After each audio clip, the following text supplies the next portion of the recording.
신앙과 삶의 기준이 있습니다. 바로 뭘까요? 신앙과 삶의 기준, 성경입니다. 말씀이죠. 바로 성경은 신앙의 대상인 하나님의 말씀이기 때문에 우리 신자들의 신앙과 삶의 기준이 되는 거예요. 물론 성경 66권은 하나님께서 특별하게 선택한 40여 명의 저자들에 의해서 기록되었습니다. 하지만 바울이 이야기했듯이 성령의 감독으로 기록되었기에 정확무오한 하나님의 말씀이죠. 그런데 신자인 우리 중에는 이 성경을 보면서도 어떤 부분은 쉽게 이해하기가 쉬워요. 이해가 됩니다. 이거 내려갈 때 와닿습니다. 은혜도 받습니다. 근데 또 어떤 부분들은요, 잘 이해가 되지 않기 때문에 신앙생활을 하면서도 몹시 답답한 경우들도 있다는 것이죠. 물론 우리 가운데서는 참으로 감사하게도 성경 66권에 나오는 모든 내용이 실제로 존재했던 사람이고 실제로 일어났던 사건이라고 믿어지는 분들도 분명히 있을 거예요. 여러분, 믿어진다. 성경이 믿어지십니까? 여러분, 그럼 감사하세요. 교회를 오래 다녀도 이것 때문에 여러분 잘 안 믿어져가지고 여러분 고민되는 분들이 많다라는 거예요. 하지만 주일을 맞아 하나님께 예배를 드리고는 있지만 성경을 보면서도 믿어지지 않거나 혹은 이해할 수 없기에 신앙적 회의에 빠져서 오늘도 힘겨운 신앙생활을 하고 있는 분들이 행여나 이 자리에 앉아 계실지도 모르겠어요. 자, 그렇다면 주로 성경의 어떤 부분을 볼 때 이해하기가 힘들고 믿을 수 없을까요? 우선 각종 이적과 기적을 볼 때입니다. 이제 오늘 우리가 살펴볼 사건은 신자인 저와 여러분들이 보기에 마치 사울왕을 볼 때처럼 다소 이해하기가 힘든 내용이라 할 수 있을 거예요. 본래 하나님의 선민 이스라엘 백성들은요, 무려 430년 동안 애굽에서 노예 생활을 해야만 했습니다. 종 노릇을 해야만 했다라는 거예요. 자유가 없었습니다.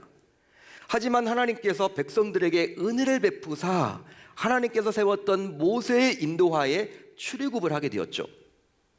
그 결과 백성들은 이제 종에서 자유인으로 살아가게 되었습니다. 자, 출애굽한 이스라엘 백성들은요, 이제 3개월 정도가 지났어요. 여러분, 출애굽한 지 3개월 정도가 지났습니다. 어디에 도착을 했느냐? 시내산 앞에 도착을 하게 됩니다. 시내산 앞에 도착을 하자 하나님께서 모세를 어떻게 하라고 합니까?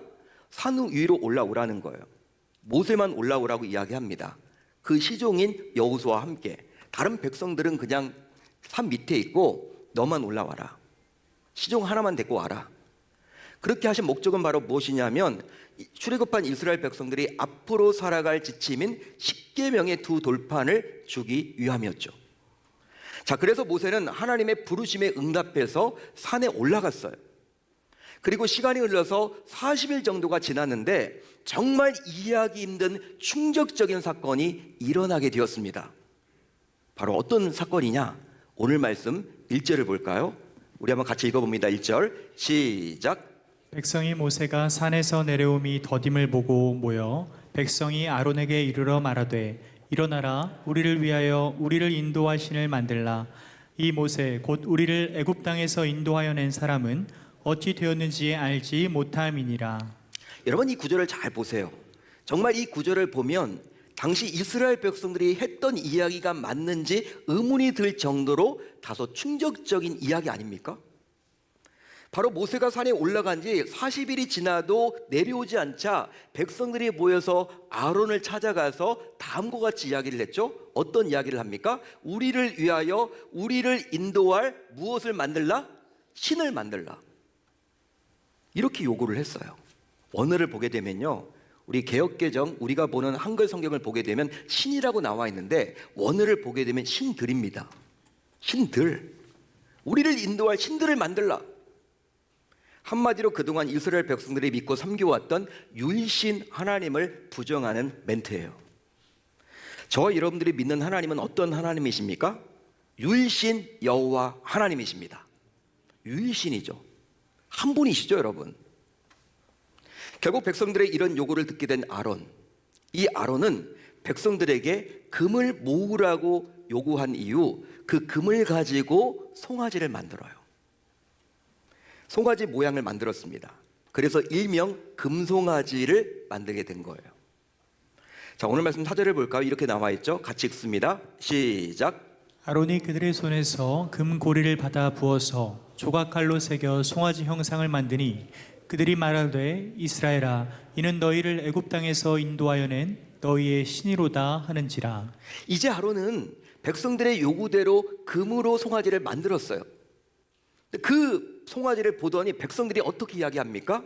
이는 너희를 애굽에서 인도하여 낸 너희의 신이다 라고 이야기합니다. 역시 원어를 보게 되면요, 우리가 가지고 있는 개역 성경을 보게 되면 신이라고 나와 있지만 역시 원어를 보게 되면 신들로 나와 있죠.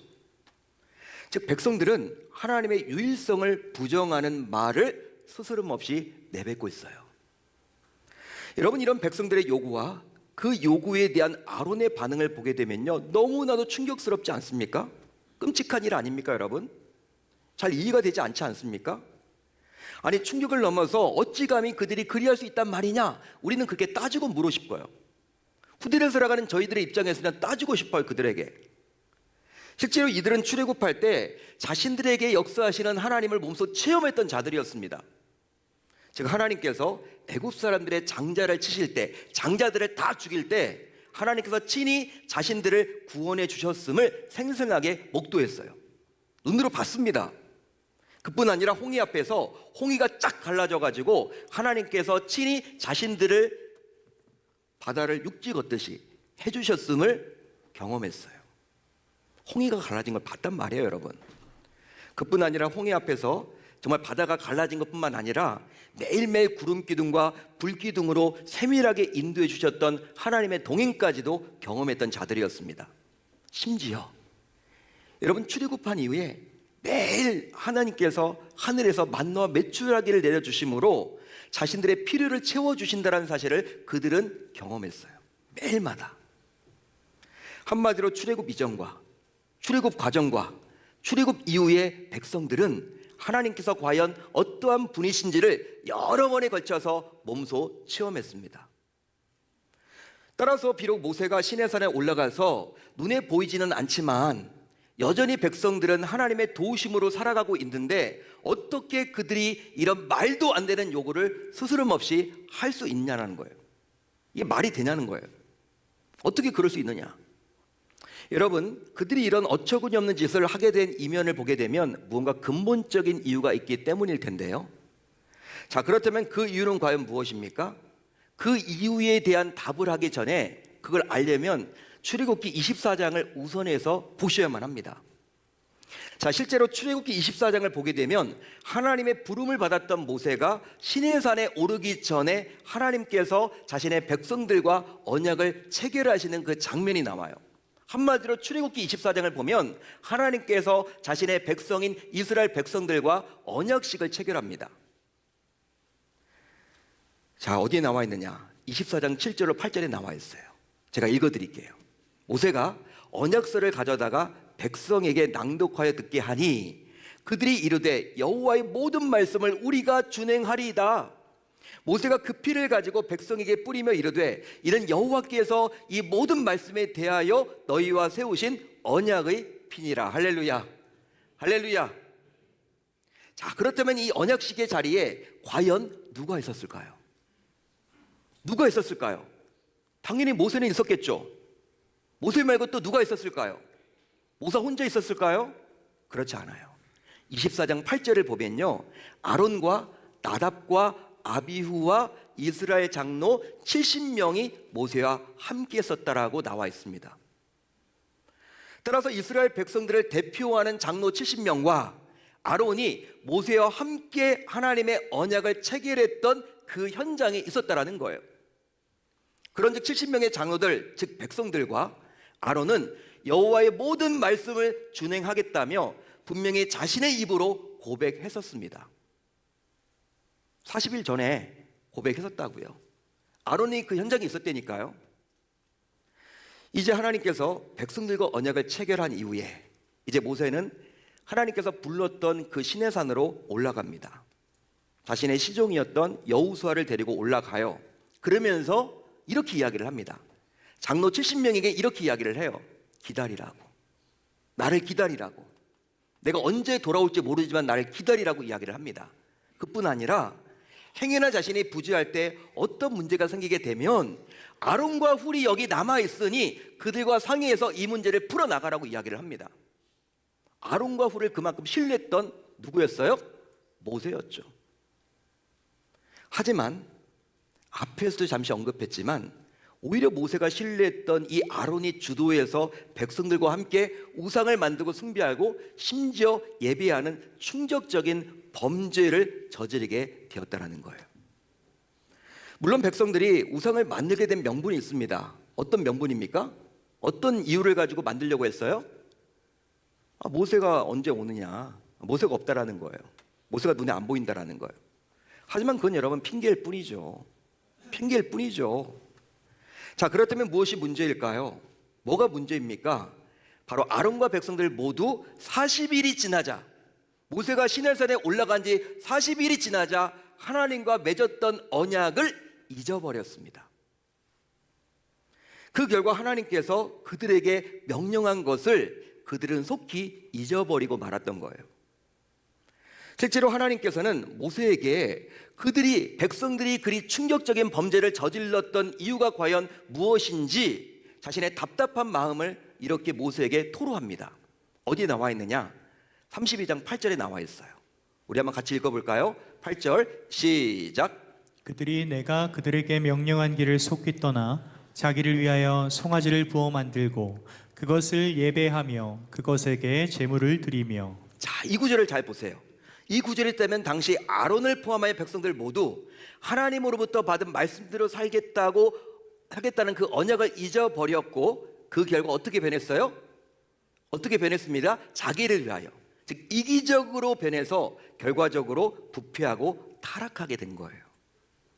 부패하고 타락하게 된 것입니다.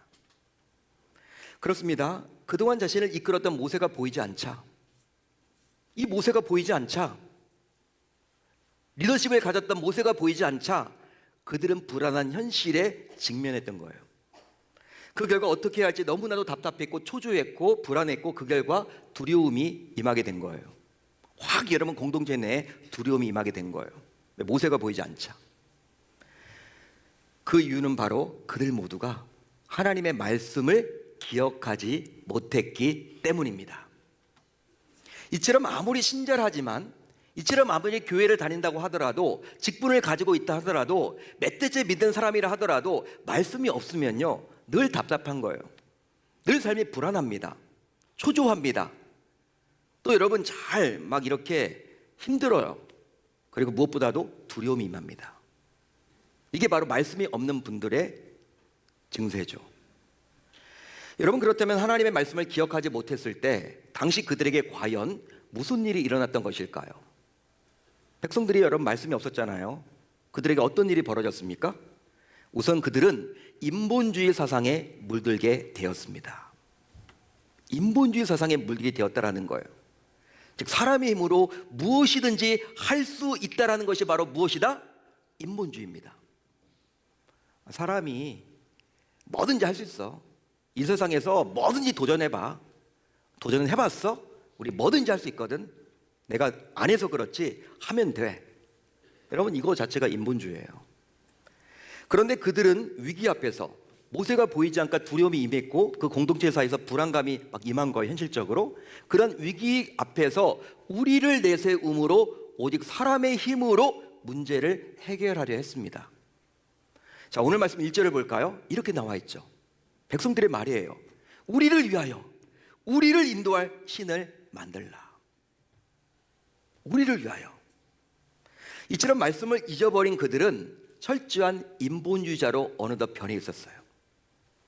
즉 자신들이 힘을 합치기만 하면, 우리가 힘을 합치기만 하면, 똘똘 뭉치기만 하면 하나님 주셔서 능히 만들 수 있다라는 극단적인 인본주의에 빠지게 된 것이죠. 극단적인 인본주의. 우리가 힘을 합치기만 하면 하나님도 우리가 만들 수 있어. 하나님도 우리가 조종할 수 있어. 하나님도 움직일 수가 있어. 마치 창세기 11장에 나오는 바벨탑을 쌓던 당대의 사람들처럼 말이죠. 다음으로 그들은 스스럼 없이 금송아지를 만들어서 하나님으로 섬기게 되었습니다. 분명히 하나님은 어떤 눈에 보이는 형상으로 존재합니까? 눈에 보이지 않는 형상으로 존재합니까? 눈에 보이십니까? 하나님은 눈에 보이지 않습니까? 눈에 보이지 않죠. 어떤 형상이 아니죠, 여러분. 하나님은 즉 어떤 눈에 보이는 형상이 아니라 오직 말씀으로 일하시고 말씀으로 역사하시는 하나님이세요. 창세기 1장을 보게 되면요, 하나님이 어떻게 여러분 천지를 창조하십니까? 무엇으로 천지를 창조하셨어요? 말씀으로. 하나님은 말씀으로 일하시는 거예요. 말씀으로 역사하시는 거예요. 창세기부터 요한계시록까지 말씀이 하나님이에요. 구약시대도 말씀, 신약시대도 말씀입니다. 자, 오늘 말씀 4절을 볼까요? 우리 한번 같이 읽어봅니다. 4절 시작. 아론이 그들의 손에서 금 고리를 받아 부어서 조각 칼로 새겨 송아지 형상을 만드니 그들이 말하되 이스라엘아 이는 너희를 애굽 땅에서 인도하여 낸 너희의 신이로다 하는지라. 여러분, 따라서 신자라면서도 말씀을 잊어버리게 되면, 말씀을 기억하지 못하게 되면, 말씀이 없으면 결국 자신의 눈에 보이는 무언가를 만들어서 하나님으로 섬기게 되어 있습니다. 한마디로 눈에 보이지 않는, 즉 말씀으로 역사하시는 하나님, 말씀으로 일하시는 하나님이 아니라 꼭 자신의 눈으로 봐야만 하나님으로 인정할 수 있다라는 거예요. 자, 그러다 보니 신자라면서도, 신자이면서도 눈에 보이는 부적을 더 의존하기도 합니다. 신자인데 부적을 더 의존해. 오늘의 운세를 더 의존해. 그거 보고 나서 막 찝찝해. 이상하다고. 오늘 안 된다고. 신자인데 또 눈에 보이는 돼지머리 앞에서 스스럼 없이 절하기도 해요. 왜? 눈에 보이니까. 말씀으로 일하시는 하나님이 믿어지지 않는 거예요. 그뿐 아니라 눈에 보이는 점쟁이를 찾아가서 자신의 미래를 물어봅니다. 믿는 분들 가운데서 여러분 점쟁이 찾아가는 분들이 있을까요? 없을까요? 우리 교회는 한 분도 없겠지만 제가 있던 교회는 있더라고요. 이것이 바로 말씀이 없을 때 신자들에게 나타나는 증상들이에요. 이처럼 예수님을 믿는 신자라면서도 말씀이 없거나 말씀을 잊어버리게 되면 결과적으로 불신자와 별반 차이가 없게 되는 거예요. 하지만 반대로 말씀이 있거나 말씀을 기억하거나 말씀을 붙잡게 되면 하나님께서는 그 사람을 반드시 사용하십니다. 실제로 인본주의에 빠졌고 금송아지를 만들어서 하나님으로 섬겼던 백성들에게 하나님께서는 정말 무섭게 진노하세요. 여러분, 지금 백성들이 하나님의 싫어하는 짓을 하고 있잖아요. 인본주의, 자기 멋대로 하려고 하는 거. 여러분, 하나님의 말씀이 아니라 자기가 하나님이 되어 있는 거, 그 인본주의 하나님 너무 싫어하거든요. 그뿐 아니라 어떻게 여러분 하나님은 송아지를 만듭니까? 그걸 어떻게 하나님이라고 이야기합니까? 하나님은요, 화가 여러분 많이 나셨어요. 그래가지고 어떤 이야기까지 하셨냐면 그들을 진멸로 심판하시겠다고 말합니다. 여러분, 진멸이 뭡니까? 여러분, 일반적으로 죽이는 게 아니에요. 여러분, 불태워 죽이는 거예요. 뼈가루까지 여러분 남기지 않는 거예요. 끔찍하죠, 여러분. 일반적으로 죽이는 정도가 아니라니까. 백성들 전체 200만 명이나 되는 백성들 전체를요, 뼈가루조차 남기지 않고 다 진멸해 버리겠다. 헤렘입니다, 여러분. 없애버리겠다는 거예요, 여러분. 하나님이 너무 화가 나가지고. 여러분, 이렇게 화난 하나님을 어느 누가 과연 나서서 말릴 수 있단 말입니까? 누가 말리겠어요, 여러분? 하나님이 이렇게 하신다는데. 지금 화가 여러분 막 나셔가지고 내가 막 어떻게 막 하나님께서 지금 모세에게 여러분 화를 막 내시는 거예요. 여러분, 이런 무서운 하나님의 진노를 그 어느 누가 멈출 수 있단 말입니까? 그러나 자, 오늘 말씀 14절을 보면 하나님께서 곧바로 자신의 마음을 바꾸셨어요. 여호와께서 뜻을 돌이키사 말씀하신 화를 그 백성에게 내리지 아니하시니라. 할렐루야, 할렐루야. 자, 그렇다면 과연 무슨 이유로 하나님께서 갑자기 마음을 바꿨던 것일까요? 뜻을 바꿨던 것일까요? 바로 모세가 말씀, 즉 언약을 붙잡고 간구했기 때문입니다. 자, 오늘 말씀 13절은요, 모세가 언약, 즉 말씀을 붙잡고 기도했던 내용이에요. 모세가 여러분 어떻게 기도했습니까? 언약을 붙잡고 기도했는데 그 내용이 바로 13절입니다. 13절 이렇게 나와 있죠. 주의 종 아브라함과 이삭과 이스라엘을 기억하소서. 주께서 그들을 위하여 주를 가리켜 맹세하여 이르시기를 내가 너희의 자손을 하늘의 별처럼 많게 하고 내가 허락한 이 온 땅을 너희의 자손에게 주어 영원한 기업이 되게 하리라 하셨나이다. 이 언약은요, 하나님께서 이스라엘 백성들의 선조였던 아브람과 이삭과 야곱에게 직접 해주셨던 약속입니다. 아브람에게 해주셨던 약속이에요. 이삭에게 해주셨던 약속이에요. 야곱에게 해주셨던 약속이에요. 모세는 이 언약을 기억한 거예요. 끄집어낸 거예요. 소환한 거예요. 그리고 이 언약을 근거로 기도했습니다. 결국 자신이 약속했던 말씀이다 보니 하나님께서는 이런 모세의 강구에 자신의 뜻조차도 바꾸셨죠. 그 이유는 바로 우리의 하나님께서는 자신이 한 약속을 반드시 지키시는 분이시기 때문입니다. 여러분 믿으시면 아멘, 동의하시면 아멘.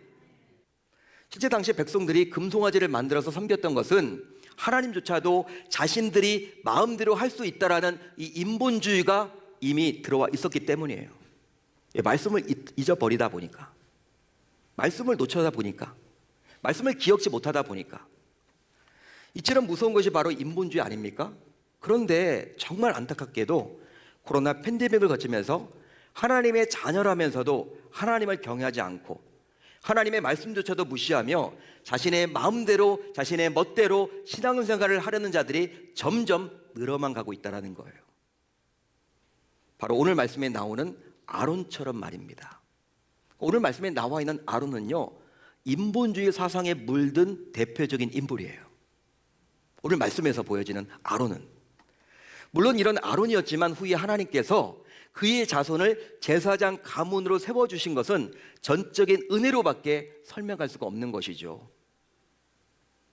그런즉 이런 인본주의에 물든 자들이 많아져서인지 점점 성도로서 기본적인 의무와 책임을 다하지 않으려 합니다.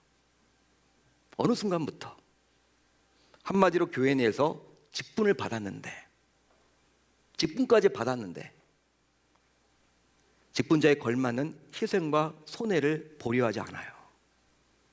즉 물질로, 시간으로, 재능으로 말이죠. 직분을 받았다면 하나님께서 주신 목적이 있을 거 아닙니까? 말씀에 분명히 나와 있는데 그것보다도 자신이 여러분들 생각하기에 이 정도면 하면 되겠다 생각하시는 것 같아요. 그뿐 아니라 하나님이 원하시는 것에는 전혀 관심이 없고 하나님을 기쁘시게 하는 것은 관심이 없고 오직 자신의 필요에 의해서 봉사도 하고요, 예배도 드립니다.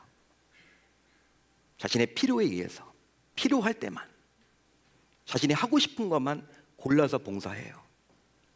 더욱이 모여서 기도하기보다는 자신들의 세력을 내세우면서 우리 패밀리를 구성해서 뒤에서 수근수근 거리며 여론을 조장하기도 하죠. 따라서 이제 우리 모두 이런 모습이 내 안에 보인다면 이미 내 안에도 어느 순간 인본주의가 슬그머니 들어와 있는 거예요. 진단해 보셔야 합니다. 따라서 이제 우리 모두 하나님 말씀 중심의 신앙으로 다시 돌아가야 하겠습니다. 그런즉 이제 우리 모두 다음과 같이 다짐하고 결단하면 좋겠어요. 이 부분이 중요한 것 같아요. 이번 한 주 우리가 기도하면서 우선 하나님께서 주신 말씀을 기억합시다. 기억합시다. 하나님께서는 말씀을 통해서 역사하시고 말씀을 통해서 일하시기에, 그리고 말씀을 기억하고 붙잡는 자와 함께 하시기에 이 말씀을 기억하는 게 중요해요. 말씀의 사람이 되세요, 여러분. 따라서 매주일 말씀으로 우리를 찾아오시기에 그 말씀을 붙잡고 기억해야 할 줄로 믿습니다. 오늘 들으셨잖아요. 하루 이틀 지나면 다 잊죠. 여러분 유튜브에 들어가서 또 들으시면 됩니다. 놓쳐서는 안 돼요. 기억하셔야 됩니다. 나에게 주신 말씀으로 붙잡으시기를 당부드립니다. 하나님의 말씀은 곧 약속이잖아요, 여러분. 따라서 하나님의 약속을 붙잡고 기도할 때 하나님은 그 약속을 근거로 기도하는 자에게 반드시 응답을 해 주십니다. 여러분 이번에 52주 동안 릴레이 금식 기도를 하는데 여러분 표에 이렇게 작성한 분들에게 그날 여러분 기도자들이 있잖아요. 나오게 되면요, 그분들에게 여러분 새벽에 7시에 문자를 보내드려서 성구 하나랑 기도 제목들을 같이 드려요. 여러분 우리가 왜 기도회에 나왔는데 말씀을 전합니까? 금요 성령 집회 여러분 나오시잖아요. 기도하기 위해 나오셨는데 왜 제가 설교를 합니까? 새벽 기도에 나오셨는데 새벽 기도회야. 근데 왜 여러분 목사님들이 왜 설교하죠? 여러분 기도할 제목도 있지만 그것보다 더 중요한 것은 우리가 말씀을 붙잡을 때, 말씀을 붙잡고 기도할 때 하나님께서 응답해 주시기 때문이에요. 그런즉 모세처럼 매주일 받은 말씀을 근거로 기도할 때 우리 역시 동일하게 응답받게 될 줄로 믿습니다. 그리하므로 우리 모두 말씀 중심의 신앙으로 무장해서 저 여러분들 모두 말씀 중심의 신앙인들이 다 되어서 이 시대의 금송아지인 인본주의와의 전쟁에서 승리할 줄 우리 주님의 이름으로 축원합니다. 축원합니다. 내 멋대로 하고 싶은 것, 내 마음대로 하고 싶은 것, 하나님은 우리에게 이미 기준을 허락해 주셨습니다. 신자는요, 이 말씀에 따라서 행동하는 거예요. 말씀에 따라서 말하는 거예요. 말씀의 근거에서 생각하는 거예요. 그러기 위해서 여러분들이 말씀을 많이 읽으세요. 말씀을 많이 묵상하세요. 성경 2000도 운동에 도전도 해보시고 리딩 지저스에 여러분 참여하셔서 말씀이 충만하게 되어야 될 줄로 믿습니다. 그렇게 할 때 여러분들 우리 모두 저를 포함하여 우리 공동체가 인본주의 사상에 빠지지 않게 되리라 저는 확신합니다. 그렇게 한번 해보겠다라고 다짐하고 결단하는 저 여러분들이 다 되실 수 있기를 우리 주님의 이름으로 축원합니다.